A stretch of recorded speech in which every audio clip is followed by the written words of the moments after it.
Hey, I'm Jeff and welcome back to another video. This is my gollum jade plant, and if I was to guess, it's probably around 8 years old. It started from a small cutting which I got from one of my local plant conservatories.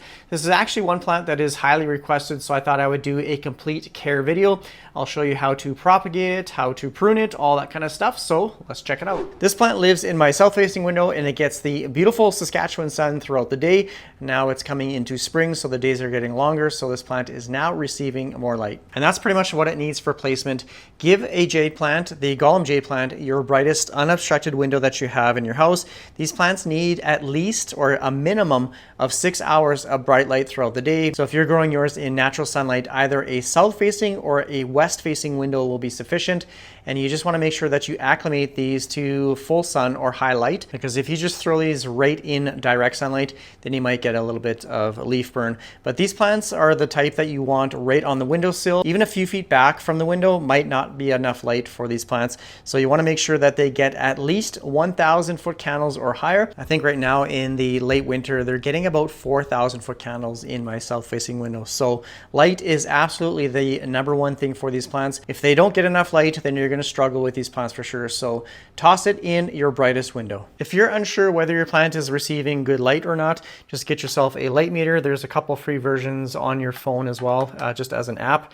I like to use the Dr. Meter under the foot candle setting. And if you determine that your plant is not receiving enough light when it's under natural sunlight, then you can always supplement it with grow lights like this one back here. Knowing when to water a gollum jade can be a little bit challenging, and I use two methods. The first one is I judge it by the weight of the pot. Once you have a well-watered plant, you'll understand the weight difference between when it's dry and when it's fully saturated, or when it's watered thoroughly. Now the second method is by the leaves. Now I brought one of my regular jade plants over, and I like to call it the taco test. If the soil is dry and if you can bend a leaf into the shape of a taco, then it needs to be watered. This one, you can see the leaf is pretty plump and it's also really firm. So there's another big leaf back here as well. So again, I got some nice thickness. It's feeling very firm and plump, and I cannot bend it. So this one definitely does not need water, but it's a little bit more challenging when you have a gollum jade like this. The leaves, they're not, flat little pancakes like this. They're tubular and they're a little more difficult just because they always do have some play in it. So the way I determine is just simply by squeezing the leaf itself. So right now it's quite firm. It actually feels like a jelly bean. So it does have like a little bit of squishiness to it, but it's actually quite firm. Now the best way I can describe it when it needs water is it feels kind of like a grape that just isn't firm, or it's maybe like a week past being good, and it just feels a little bit squishy, and you're probably second guessing whether you should eat it or not. The grape, I mean, but that's what it feels like. It still has that firm exterior like of the grape, but it feels really squishy and spongy. That's what it feels like when a gollum jade needs to be watered. The leaves, they're kind of spongy, just kind of like that soft grape. That's the best way I can describe it. Any sort of cactus or succulent soil is good for these plants. I use the VeryPlants succulent mix. It's just a nice gritty mixture. This is really good for drainage as well as airflow. Plus over time, if you use like a peat-based cactus or succulent soil mixture, it tends to get a little bit compact. So this prevents that soil compaction over time. Now for watering, I'll show you on this small little jade combination here, but I actually watered my larger ones a couple days ago, so I should have waited. But when you water these plants, you just want to make sure that you absolutely soak them. So I'm just using some filtered tap water, and I will just soak the entire, whoops. Well, I should let that drain through first. But I will just make sure that all of the soil is thoroughly saturated. So you can do it a couple times over and just make sure it comes out the bottom of the drain hole. I'll probably do it maybe once or twice with these larger ones here, but when it's a small one like this, I'll do it maybe a couple times. Just let that kind of come out the bottom of the drain hole, and then I'll place it back in its sunny spot. So jade plants, they like to be thoroughly watered, so just absolutely soak them, but they don't like to stay wet for too long, so that's an added benefit to this soil. Plus having them in a terracotta pot helps them dry out faster. So if you're seeing your plants staying still on the damp side close to a week or over a week, then it's probably needs more light and you might have to switch up the soil. So if it's drying out in a couple days, then that is perfect for these plants. These gollum jade plants are not heavy feeders, but they still require nutrients. So anytime you have a plant in a pot, at some point they will require fertilizer or nutrients. This is what I use for pretty much all my houseplants. It is the Super Thrive Foliage Pro. Just follow the directions on the back. It is a liquid fertilizer. I just place a small amount into a watering can, and every second watering I will put a little bit of fertilizer in here. Like with that last plant, I did not add fertilizer, whereas the next time I water the plant, I will have a diluted nutrient solution and I'll thoroughly water it. So I only fertilize or water when the plant needs to be watered. So don't water it, one day and then like a couple days later give it more water with fertilizer. Yeah, you're going to overwater your plant. Now, depending on the time of year as well as conditions, like if you have it indoors or outdoors, I typically water mine maybe once every 2 weeks, kind of throughout the summer. That is indoors, and maybe once a month in the winter. The only time I fertilize the plant is when it's actively growing. And sometimes it can be a little bit difficult to know if it's growing, especially in the winter. But if you see like little sprouts or little leaves kind of popping through, like right there, you can see that little nub right there. That means this plant, even though it's still in winter, it is actively growing. Now the last thing I'm going to talk about is pests. These are really prone to mealybugs, and I know this has mealybugs, and I'm just going to look for them right now. So there's one right there. I'm going to see if I can get the light on it good, but right there you can see there is that little white piece of fuzz right in the corner there. That is a mealybug, and sometimes they can be really difficult to see, but what I like to use is just the hand sanitizer. It is the 70% isopropyl alcohol, and a lot of people use like a Q-tip to get in there, but I like to just spray it like that. Guess it should focus. So sometimes they will turn a little bit orange. You just want to make sure that you coat that bug thoroughly. And I'm going to see if I can find another one. And they can be quite challenging to treat, but you just have to keep doing repeat treatments. I'm going to see if I can find another one. Oh, there's a good one right there. Right up in there. There is a juicy bugger right there. That's actually a big one. See if I can get it nice and stable here. That's a big one. I'm going to take my spray. See if we can get in there closer. There, that thing is thoroughly soaked.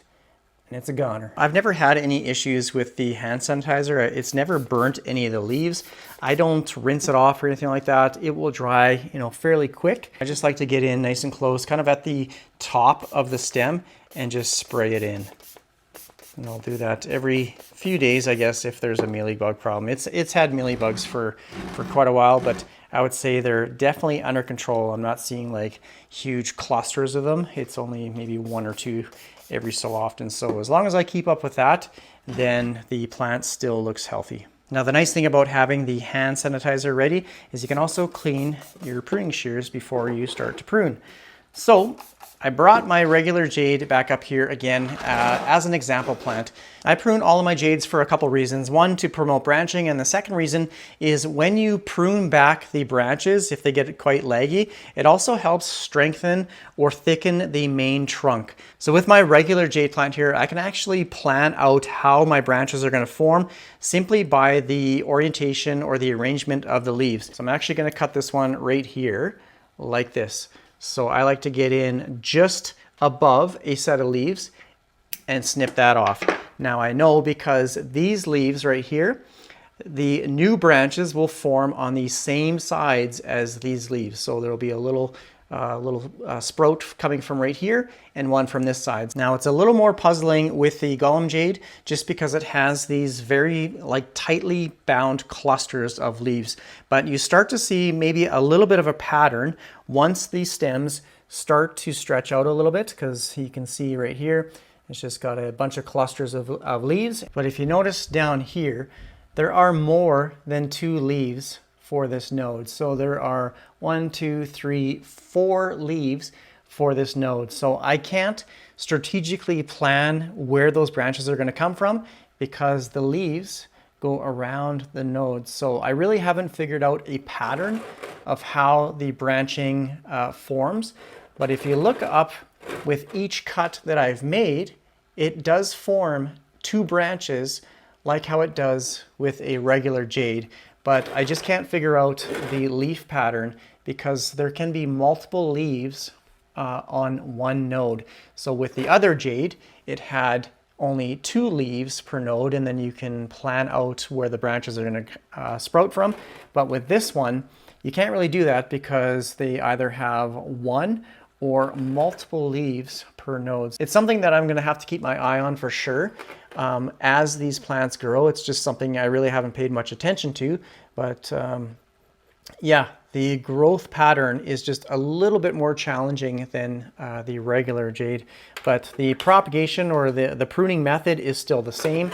What I like to do is when you get a branch like this, I like to cut it back to about 2 or 3 nodes because then it will branch out in 2 or more areas, most likely 2 branches. Then as those branches grow, like up here, I like to cut it back to about 2 or 3 nodes again. That just keeps the overall plant structure just a nice dense canopy.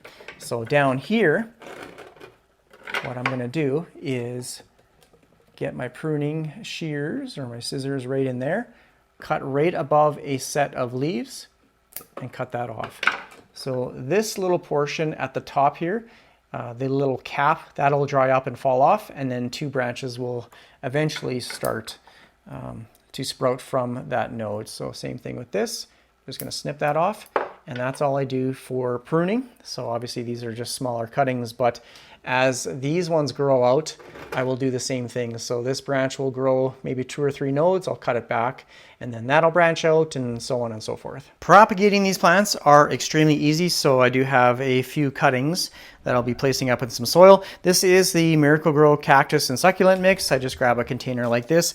Now with these cuttings, you can let them callus over for a day or so. I typically don't. Like I just literally throw them in soil. But what I like to do is have a section of the stem that does not have any leaves. So you can pull all the leaves off. Again, you can propagate these just so it has a section where when you stick it in soil, it's not just going to fall over. So you can take a pencil in dry soil like that, and then just stick the cutting in and just kind of pack it down like that. And that's all I do. Now, just because I pruned this one earlier today, you can see it's already starting to callus over. I'm going to do the same thing. So it's branched out naturally right in this area. So 1, 2, 3, that's 3 nodes up there. I'm actually going to cut it maybe somewhere right there. Whoops, like that.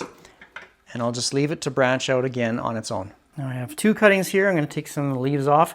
You can propagate the leaves, like I said. You just want to make sure that they are healthy, nice plump leaves. I'm just going to peel a couple off. This one's perfect right here. Like, look at this big juicy guy. That is a perfect leaf to propagate. So I have 2 stems. I'm just going to poke a couple holes in like that. I have one right there and one right there. And that is all I'm going to do. Now for the leaves, this big juicy leaf right here, again, you can let it callus over if you want, or I like to just stick it right on the soil like that. You don't have to put it under or anything. Now, over time, you can see there's a little leaf right there, and you can see all these little kind of buds sprouting up there. So eventually it'll start to get some roots, it'll grow down into the soil, and then it'll start pushing out these very, very tiny leaves. So I'm just gonna lay a few of these just at random in some of these pots. And again, these will grow into their own new plants over time. Now I know some people after propagating them will give a little bit of water, but generally I don't. Like I won't water for probably about the first week or so. And the reason being is there's no roots on the plant, so it's not going to suck up any of the moisture in the soil. The soil is just going to stay wet and it'll just have to evaporate on its own, but you just run the risk of rotting the stem. So I generally don't water for about the first week or so.